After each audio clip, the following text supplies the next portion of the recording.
ছাড়তে চাই নাই শেষ পর্যন্ত। সে মনে করছিল এটা তার বাপের সম্পত্তি, বলছিল তো যে দেশ আমার বাপের, আমরা তার দেশে বাপের দেশে আসলে ভাড়া থাকতাম। 2024 সালের 19শে জুলাইতে শহীদ হওয়া শহীদ মাহমুদুর রহমান সৈকতের বোন। আপনারা সবাই জানেন গত 2024 সালের 19শে জুলাইতে সে পুলিশের গুলিতে শহীদ হন। পুলিশ খুব কাছ থেকে তাকে আসলে গুলি করে হত্যা করে এবং অনেকে আসলে দেখি এই জিনিসগুলোকে এখন বিভিন্ন দিকে টার্ন করানোর ট্রাই করে যে পুলিশ নাকি মারে না, এই জাতীয় অনেক পোস্ট আসলে দেখি। সেখানে দেখে এই বিষয়গুলো আসলে তখন অনেক হাসি আসে আমার কাছে। অনেকে আছে এগুলো অস্বীকার করতে চায়। আমি জানি না, মানে আপনারা এখানে যারা আছেন তারাও যদি কখনো অস্বীকার করেন, আমাদের অস্বীকার করার কোনো উপায় নাই। আমি কিন্তু আসলে আপনারা যে কথা যে স্লোগানটা বলতেছেন না, এই স্লোগানটা আমি নিতে পারি না, কারণ আমার ভাই মারা যাওয়ার আগে এই সেম স্লোগানটা আমি দিছিলাম, কিন্তু অ্যাকচুয়ালি পরে যে আসলে এটা আমার নিজের ছোট ভাইয়ের রক্ত হবে এই জিনিস আমি কখনো চিন্তা করি নাই। আপনারা যে কথাটা বলতেছেন আমি চাই, ইনফ্যাক্ট আমরা সকল শহীদ পরিবার চাই এই কথাটা আপনারা অক্ষরে অক্ষরে পালন করেন।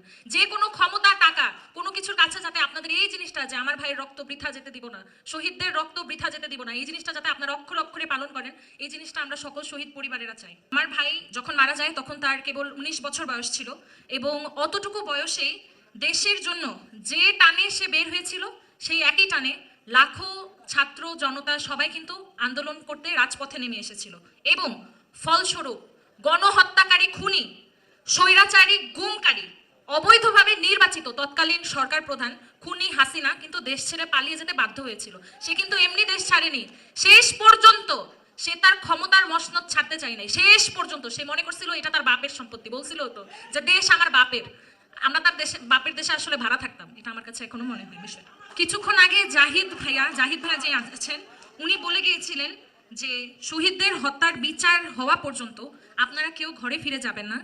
এই কথাটা আমরা আসলেও সকল শহীদ পরিবার আমরা আশা করব আপনারা আসলেও কেউ প্রত্যেকটা শহীদ, আমাদের এখন বর্তমানে গ্যাজেটে আছে 844 জন শহীদ, এই 844টা হত্যাকাণ্ডের বিচার হওয়া পর্যন্ত আমি আশা করব আপনারা আসলেও কেউ ঘরে ফিরে যাবেন না। কারণ আমাদের যাতে দিন শেষে এই জিনিসটা মনে না হয় আমার ভাইটা শুধু শুধু মারা গেছে, এই কথাটা যাতে কখনো আমাদের বলা না লাগে। যদিও অনেক সময় এখনো কষ্টে এই কথাটা বলে ফেলি যে মনে হয় এমনি এমনি মারা গেল, চেঞ্জ তো কিছু হইলো না। একটু আগে বলে গেল না, চাঁদা কিন্তু ঠিকই হয়, চাঁদাবাজি ঠিকই হয়, শুধু পকেট চেঞ্জ হয়েছে।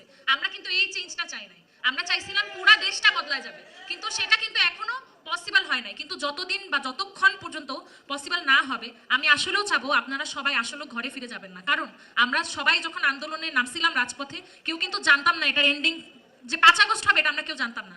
আমরা কিন্তু ওই প্রিপারেশন নিয়েই নামছিলাম, যতক্ষণ আমরা আমাদের দেশটাকে বদলাতে না পারবো ততক্ষণ আমরা রাস্তায় থাকবো, এরকম একটা ইন্টেনশন আমাদের ছিল। আমরা বলি না আমরা সবাই বাংলাদেশ পন্থী, আমরা কোনো রাজনৈতিক পন্থী না, আমরা সবার আগে নিজের দেশটার কথা চিন্তা করি।